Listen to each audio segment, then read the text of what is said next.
नमस्कार, prime news देख रहे हैं आप और आपके साथ मैं हूं अब्दुल समद इसरार। उत्तराखंड प्राइम में आप सभी का स्वागत है। चलिए खबरों की शुरुआत करेंगे। उत्तराखंड के चमोली में मुख्यमंत्री पुष्कर सिंह धामी ने भराड़ीसैंण में सुरक्षा कर्मियों का हालचाल जाना। कठिन परिस्थितियों में कर्तव्य निष्ठा की सराहना की। उन्होंने पुलिस बल के आवास, भोजन और आवश्यक व्यवस्थाओं की भी जानकारी ली।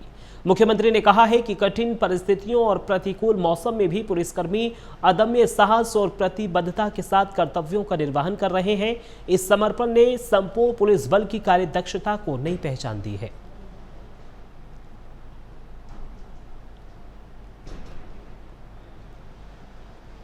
खबरों में आगे बढ़ेंगे। उत्तरकाशी के धराली में आई आपदा के बाद राहत और पुनर्वास की दिशा में लगातार अहम कदम उठाए जा रहे हैं। सरकार ने इसकी जिम्मेदारी राज्य मंत्री रिटायर्ड कर्नल अजय कोठियाल को सौंपी है।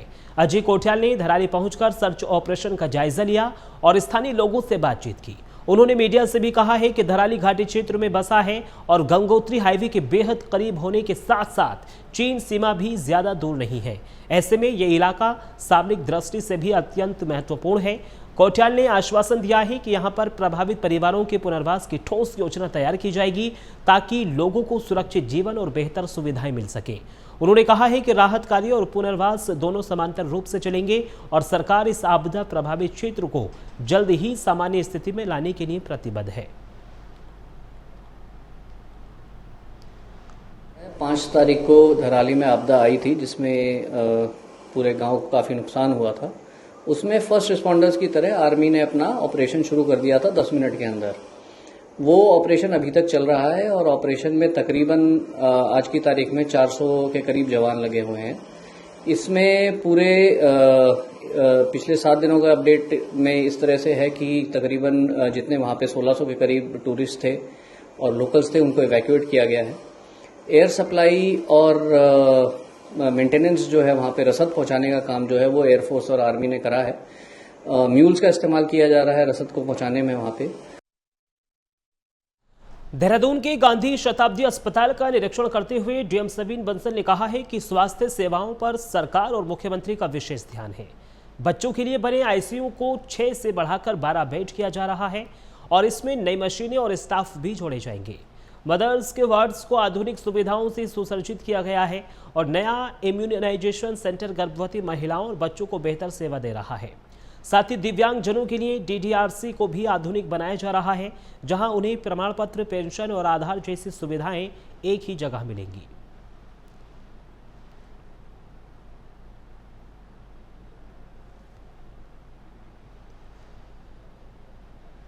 जब हम 1857 के स्वतंत्रता संग्राम की बात करते हैं तो आंखों के सामने झांसी की रानी लक्ष्मीबाई की वीरता की तस्वीर उभरती है, लेकिन बहुत कम लोग जानते हैं कि इस लड़ाई में एक ऐसा अंग्रेज वकील भी शामिल था जिसने झांसी की रानी का केस लड़ा था।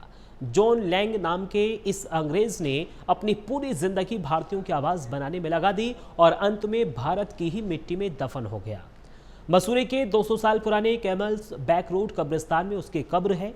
जॉन लैंग पेशे से वकील, दिल से क्रांतिकारी और लेखन में ब्रिटिश हुकूमत के खिलाफ जुझारू पत्रकार थे। मसूरी के इतिहासकार गोपाल भारद्वाज ने बताया कि जॉन लैंग का जन्म 19 दिसंबर 1816 को सिडनी, ऑस्ट्रेलिया में हुआ। वो ऑस्ट्रेलिया के पहले उपन्यासकारों में से एक थे, लेकिन किस्मत ने उन्हें भारत की मिट्टी से जोड़ दिया।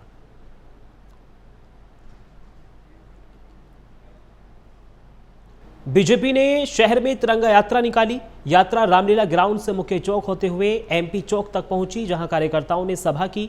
मंडल अध्यक्ष मुकेश सनवाल ने बताया कि खराब मौसम के कारण 15 अगस्त को तिरंगा यात्रा नहीं हो पाई थी, इसलिए कार्यकर्ताओं के साथ मुख्य बाजार में यह यात्रा निकाली गई है।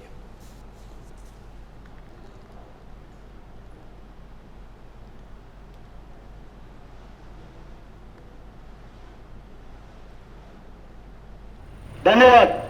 भारतीय जनता पार्टी की देशव्यापी कार्यक्रमों में एक कार्यक्रम है तिरंगा यात्रा, जिसका मुख्य उद्देश्य हमारे देश के नागरिकों की देशभक्ति की भावनाओं को जगाए रहना है। जैसे कि आप जानते हैं, भारतीय जनता पार्टी की सरकार आने से पहले तिरंगा लगाने की अनुमति सिर्फ सरकारी संस्थानों को या चयनित संस्थानों को दी थी।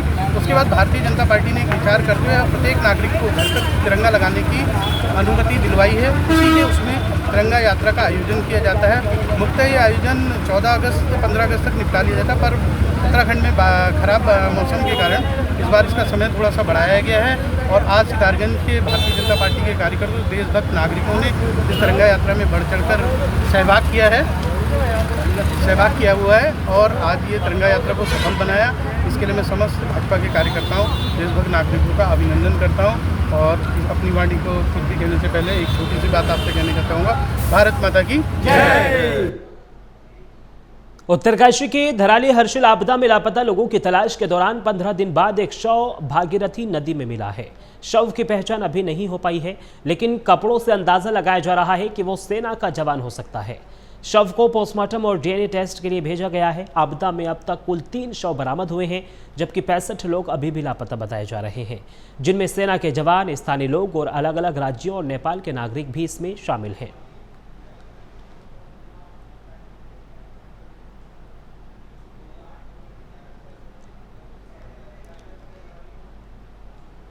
तो देखिए, लगातार रेस्क्यू ऑपरेशन जारी है, क्योंकि धराली में भीषण आपदा आई थी और 15 दिन बाद एक शव बरामद हुआ है। हालांकि पहचान नहीं हो पाई है।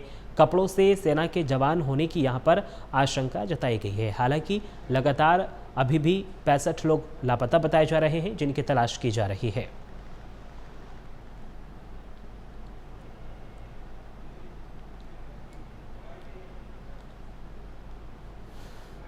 बद्रीनाथ धाम में महायोजना के खिलाफ स्थानीय लोगों का आंदोलन थमने का नाम नहीं ले रहा है। जन आंदोलन अपने 17वें दिन भी पहुंच गया है और विरोध की आवाजें और तेज हो गई हैं। महायोजना की नीतियों को लेकर लोग लगातार धरना प्रदर्शन कर रहे हैं। इसी कड़ी में यूकेडी उत्तराखंड के नेता आशुतोष नेगी सहित कई नेताओं ने बद्रीनाथ संयुक्त संघर्ष समिति का समर्थन करते हुए धरने में हिस्सा लिया। आंदोलन में बड़ी संख्या में महिलाएं भी जुट गईं। उन्होंने मोर्चा संभाल लिया है। महिलाओं की सक्रिय भागीदारी ने आंदोलन को और मजबूत बना दिया है। उधर यूकेडी कार्यकर्ताओं की टीम भी आशुतोष नेगी के नेतृत्व में बद्रीपुरी पहुंची और स्थानीय लोगों की मांगों का समर्थन किया।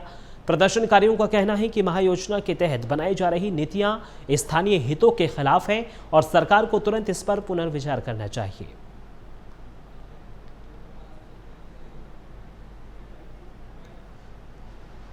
देश के पूर्व राजीव गांधी की जयंती पर मसूरी कांग्रेस कमेटी ने भावनात्मक कार्यक्रम आयोजित किया। मसूरी कांग्रेस भवन में कार्यकर्ताओं और नेताओं ने उनके चित्र पर माल्यार्पण कर श्रद्धांजलि अर्पित की और उनके बताए मार्ग पर चलने का संकल्प लिया।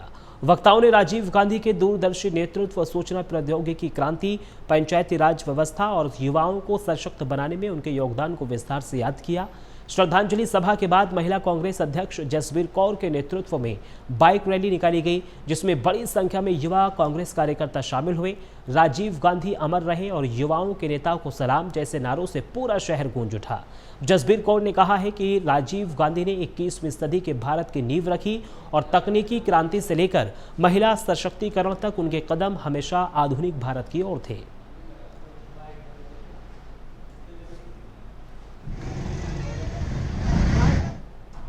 कांग्रेस के वरिष्ठ नेता हरीश सिंह रावत ने पूर्व प्रधानमंत्री स्वर्गीय राजीव गांधी की पुण्यतिथि पर उन्हें भावभीनी श्रद्धांजलि अर्पित की और कहा, उन्होंने आधुनिक, सुरक्षित और युवा भारत की नींव रखी थी। रावत ने सूचना प्रौद्योगिकी, महिला सशक्तिकरण और पंचायती राज में उनके योगदान को याद करते हुए संकल्प लिया कि उत्तराखंड को भी राजीव गांधी के सपनों का राज्य बनाया जाएगा। इस दौरान उन्होंने प्रदेश की बीजेपी सरकार पर तीखा हमला बोला। आरोप लगाया कि मौजूदा सरकार खनन माफिया की संरक्षक बन गई है, किसानों, युवाओं के हितों की अनदेखी कर रही है और आपदा राहत और पेपर लीक जैसे मामलों में पूरी तरह से सरकार विफल रही है। उन्होंने कहा है कि अब कांग्रेस कार्यकर्ता मिलकर इस भ्रष्ट सरकार को सत्ता से बाहर करेंगे।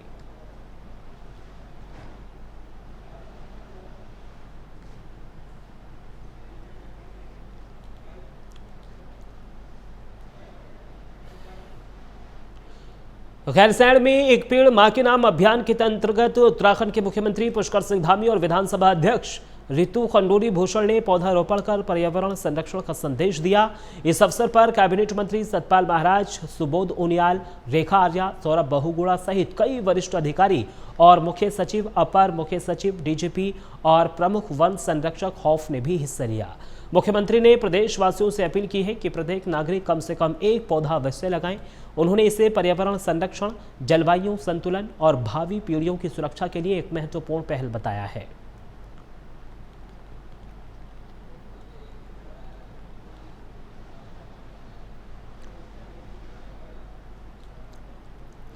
हरिद्वार में होने वाले हजरत मखदूम अलाउद्दीन अली अहमद साबिर पाक के 757वें सालाना उर्स मेले की तैयारियों को लेकर प्रशासन ने कमर कस ली है।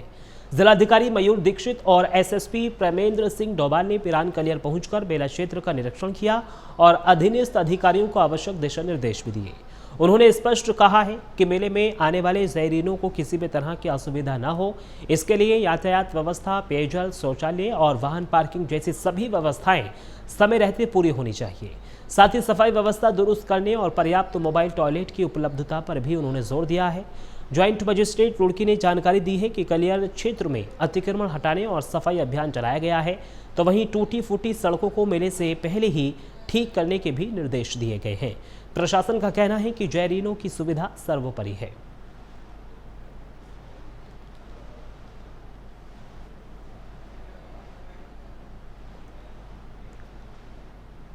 मंगलौर के मोहल्ला मलानपुरा वार्ड नंबर 4 में राशन कार्डों को लेकर बड़ा विवाद खड़ा हो गया है। शिकायत की गई कि ईशान दीक्षित और मुकेश दीक्षित के नाम से सैकड़ों सफेद और लाल राशन कार्ड धारक जारी किए गए हैं, जबकि मोहल्ले में ऐसे किसी व्यक्ति का नाम ही मौजूद नहीं है। इस शिकायत के बाद रफ़ी की राशन दुकान पर दिन भर कार्ड धारकों की लंबी लंबी कतारें लगी रहीं और लोग अपने राशन कार्ड का सत्यापन कराते दिखे। हालांकि जब जांच हुई तो शिकायतकर्ता ही फर्जी निकले, जिससे कार्ड धारकों में गुस्सा और बढ़ गया। वार्ड सभासद प्रतिनिधि ने आरोप लगाया कि कुछ अज्ञात लोग फर्जी नामों से शिकायत कर गरीबों को परेशान कर रहे हैं। तो वहीं खाद्य आपूर्ति विभाग ने सभी कार्ड धारकों को आय प्रमाण पत्र जमा कराने के निर्देश दिए हैं, ताकि असली लाभार्थियों को ही योजना का लाभ मिल सके। तो देखिए, मोहल्ले में इन नाम का कोई अस्तित्व नहीं है, यानी जिन नामों को लेकर बवाल मचा उन नामों का कोई अस्तित्व नहीं है। राशन कार्ड धारकों ने यहां पर गहरा रोष जताया है। जांच पड़ताल की गई है। मंगलौर में राशन कार्डों पर यह बड़ा विवाद गहराया और उसके बाद लंबी लंबी यहां पर कतारें भी लोगों की लगी नजर आई।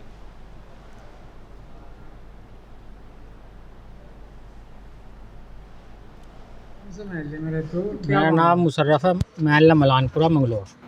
ये राशन कार्ड थे हमारे, ये सारे जितने थे सब गरीब आदमी सर, और इस पे आपत्ति डाल दी, क्या नाम है, ईशान दीक्षित के नाम से, और ना तो वो कोई सामने आ रहा या तो वो सामने आवे। सर मैं फरहाना मलानपुरे से हूँ, जिसने भी शिकायत की है उनका नाम निशांत है, और हमें नहीं पता ये गरीबों को क्यों परेशान कर रहे हैं।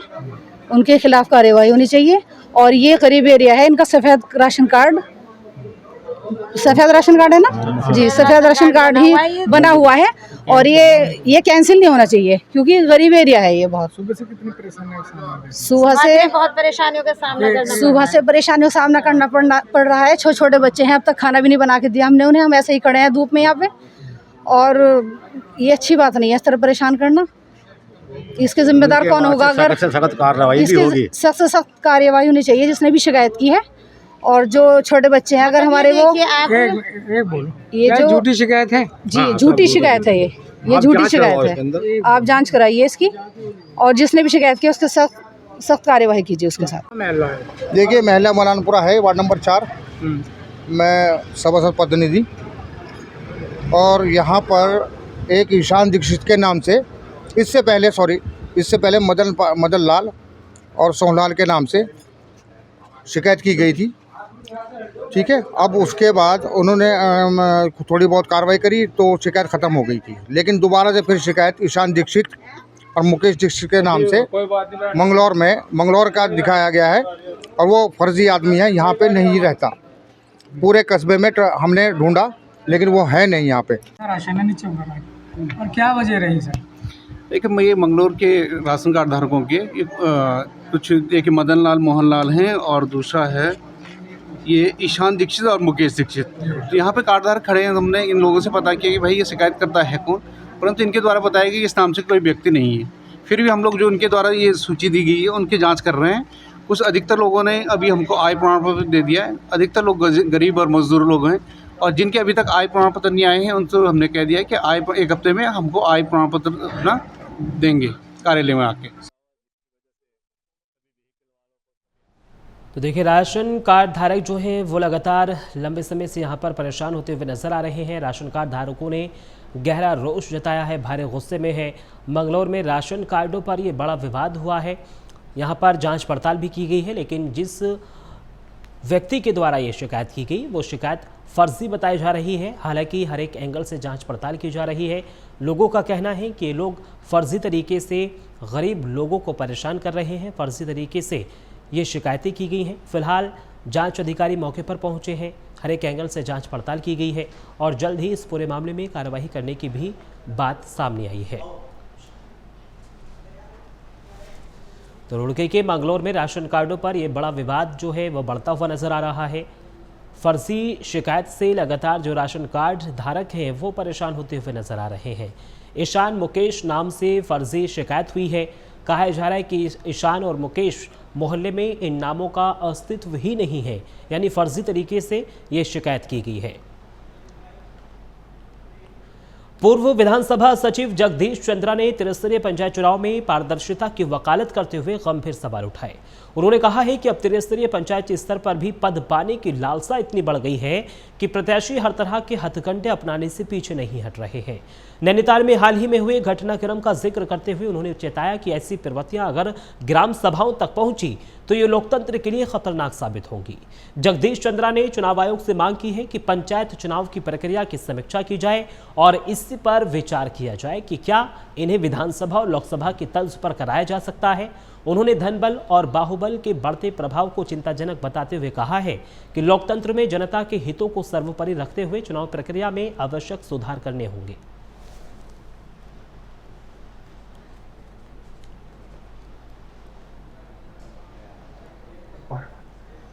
देखिए, जहाँ तक चुनाव प्रक्रिया का प्रश्न है, लोकतांत्रिक व्यवस्था में चुनाव एक महत्वपूर्ण स्थान रखता है, चाहे वो राष्ट्रीय स्तर पर हो या मध्य स्तर पर जिला स्तरीय हो या ग्राम प्रधान स्तर पर हो। त्रिस्तरीय चुनाव व्यवस्था का लोकतांत्रिक व्यवस्था में एक महत्वपूर्ण है, यह सभी जानते हैं। चुनाव में निर्वाचन आयोग की भूमिका निष्पक्ष हो, जिससे कि सामान्य व्यक्ति को भी ग्राम स्तर पर अथवा जिला स्तर पर, ब्लॉक स्तर पर प्रतिनिधित्व करने का एक अवसर मिले, और वो तभी प्राप्त हो सकता है जबकि निर्वाचन निष्पक्ष रूप से हो और पारदर्शिता से हो।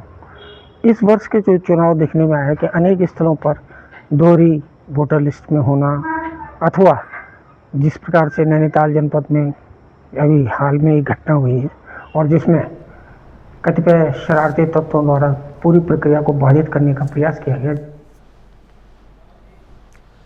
कुमाऊं मंडल के सबसे बड़े डॉक्टर सुशीला तिवारी राजकीय चिकित्सालय और मेडिकल कॉलेज में पिछले 6 महीने से वेतन न मिलने से नाराज 659 ओपनल कर्मचारियों का गुस्सा अब 7वें आसमान पर है।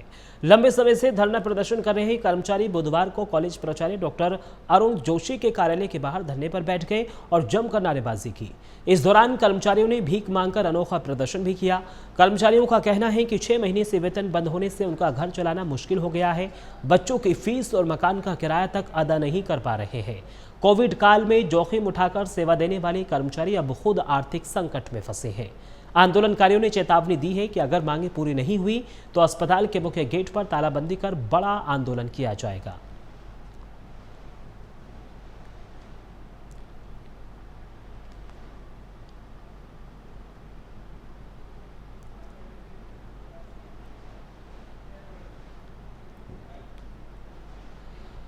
गैरसैंण में विधानसभा सत्र खत्म होने के बाद आज सीएम धामी की अध्यक्षता में कैबिनेट की बैठक हुई। इस दौरान निर्णय लिया गया कि महिलाओं, युवाओं और भूतपूर्व सैनिकों के रोजगार के साधन बढ़ने, कौशल विकास, सरकारी और निजी संस्थानों में नौकरी प्रदान करने के लिए तीनों वर्गों के लिए अलग अलग नीतियां बनाई जाएंगी। प्रतियोगी परीक्षाओं की तैयारी जैसे सरकारी सेवा, नीट, नर्सिंग, विदेशी भाषाओं का प्रशिक्षण, आर्टिफिशियल इंटेलिजेंस आदि के क्षेत्र में प्रशिक्षण की व्यवस्था की जाएगी। बृहद स्तर पर युवा महोत्सव और रोजगार मेलों का आयोजन किया जाएगा। व्यावसायिक शिक्षा को बढ़ावा देने के लिए आईटीआई, पॉलिटेक्निक और स्कूल आपसी समन्वय से कार्य करेंगे। युवाओं को रोजगार से जोड़ने के लिए अल्पकालिक, मध्यकालिक और दीर्घकालिक योजना के तहत कार्य किए जाएंगे। युवाओं और महिलाओं को स्वरोजगार से जोड़ने के लिए भी मौन पालन, एप्पल मिशन और बागवानी के लिए हर ब्लॉक में प्रारंभिक चरण में 200 लोगों को प्रशिक्षण दिया जाएगा। तो देखिए, एप्पल मिशन और बागवानी का प्रशिक्षण यहां पर महिलाओं को दिया जाएगा। मुख्यमंत्री पुष्कर सिंह धामी की अध्यक्षता में कैबिनेट की बैठक हुई और इस कैबिनेट की बैठक में तमाम बड़े फैसले लिए गए हैं। नौकरी प्रदान करने की अलग अलग नीतियां बनाई जाएंगी, ये मुख्यमंत्री पुष्कर सिंह धामी की ओर से स्पष्ट निर्देश दे दिए गए हैं। भूतपूर्व सैनिकों के लिए अलग रोजगार नीति बनाई जाएगी।